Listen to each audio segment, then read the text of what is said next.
থানায় মারধরে যুবকের মৃত্যুর অভিযোগ। মঙ্গলবারের পর বুধবারে উত্তপ্ত ঢোলাহাট থানা ঘেরাও করে বিক্ষোভ চালানো হয়। মৃতের পরিবারের সঙ্গে দেখা করে পাশে থাকার আশ্বাস দিয়েছে আইএসএফের বিধায়ক নওশাদ সিদ্দিকী এবং কান্তি গঙ্গোপাধ্যায়। ঢোলাহাট কাণ্ডের জল গড়ালো আদালতে। হাইকোর্টের মামলা বৃহস্পতিবার শুনানির সম্ভাবনা রয়েছে। মঙ্গলবারের পর বুধবারও উত্তপ্ত ঢোলাহাট থানার সামনে অবস্থান বিক্ষোভ। মৃতের পরিবারের পাশে নওশাদ, কান্তি। চোর অপবাদে গ্রেপ্তার যুবক, থানায় মারধরের অভিযোগ, মৃত্যু। মঙ্গলবার রণক্ষেত্রের চেহারা নেয় ঢোলাহাট থানা চত্বর। বুধবারও বিক্ষোভ দেখায় যুবকের পরিবার। ঢোলাহাট থানার সামনে মোতায়েন প্রচুর পুলিশ, ব্যারিকেড দিয়ে ঘেরা হয়েছে থানা চত্বর। মঙ্গলবারের তুলনায় বাড়ানো হয়েছে পুলিশ ফোর্স।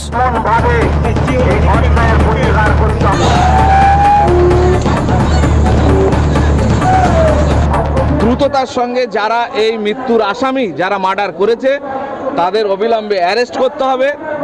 2 নম্বর কথা হলো গিয়ে এই ব্যক্তির কাছ থেকে যে ঘুষ বাবদ টাকা পয়সা নিয়েছে পুলিশ অফিসার, সেই টাকা রিটার্ন দিতে হবে। আর এনার যে অপুরন্ত ক্ষতি হলো, তার একটা সদ্য বিবাহিত স্ত্রী, তার গর্ভে সন্তান, এর কি হবে? এর সম্পূর্ণ ক্ষতিপূরণ সরকারিভাবে একটা ব্যবস্থা করতে হবে। মেয়েটার একটা কাজের ব্যবস্থা হোক, উপার্জনের সরকারি কোনো একটা ব্যবস্থা করতে হবে এবং এককালীন কোনো সহযোগিতা। এই দাবিগুলো আমরা ওনার কাছে রেখেছি। ঘাটক কুলতলা গ্রামে মৃত যুবক আবু সিদ্দিক হালদারের বাড়িতে যান আইএসএফ বিধায়ক নওশাদ সিদ্দিকী ও সিপিএম নেতা কান্তি গাঙ্গুলি। দুই নেতা পরিবারের পাশে থাকার আশ্বাস দেন। বিচারের জন্য তারা আদালতের দ্বারস্থ হয়েছেন। মৃত যুবক আবু সিদ্দিক তাদের দলের সমর্থক বলে দাবি করেন নওশাদ। ঘটনায় শাসক দলের ইন্ধনের অভিযোগ আইএসএফ বিধায়কের। যেই পুলিশের উপরে আস্থা রেখে গণপিটুনির হাত থেকে সাধারণ মানুষ যাতে বাঁচে, যার কথা বলি, সেই পুলিশ দ্বারাই আমাদের এক কর্মীকে মৃত্যুর কোলে ঢলে পড়তে হলো। মিথ্যা অভিযোগে তুলে নিয়ে গিয়ে মারধর করেছে, এমনভাবে তাকে মৃত্যুর কোলে ঢলে পড়তে হলো। তার পিতার অভিযোগ দায়ের করেছি আমরা। 2 লাখ টাকা চেয়েছে যে কেস হালকা করে দেবে। গরিব মানুষ 1,75,000 টাকা দিয়েছিল। মানে বুঝতে পারছেন, এখানে যে সাব ইন্সপেক্টর আছেন কি রাজদীপ সরকার বাবু এই ধরনের অন্যায় করে বেড়াচ্ছে। এই ঢোলা থানাটা হচ্ছে, যদি বলেন, একটা অত্যাচার আর লুট করার জায়গা। এই থানার ওসি শাসক দলের সভাপতি হিসেবে কাজ করে।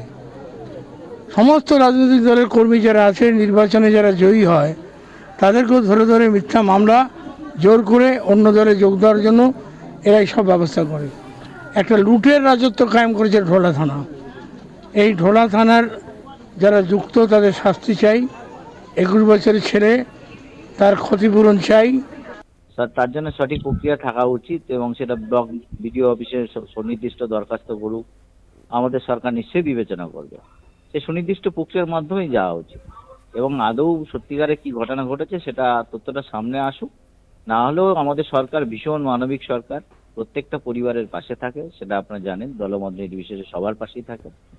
সুতরাং আমার মনে হয় তারও অন্যতা হবে। ভিডিওগ্রাফি করে ময়নাতদন্ত হয়েছে কিনা জানে না পরিবার। হাইকোর্টের দ্বারস্থ তারা। মামলা দায়েরের অনুমতি বিচারপতি অমৃতা সিনহার। বৃহস্পতিবার মামলা শুনানির সম্ভাবনা। কোয়েল মণ্ডল ও পীযূষ কান্তি নাগের রিপোর্ট, কলকাতা টিভি।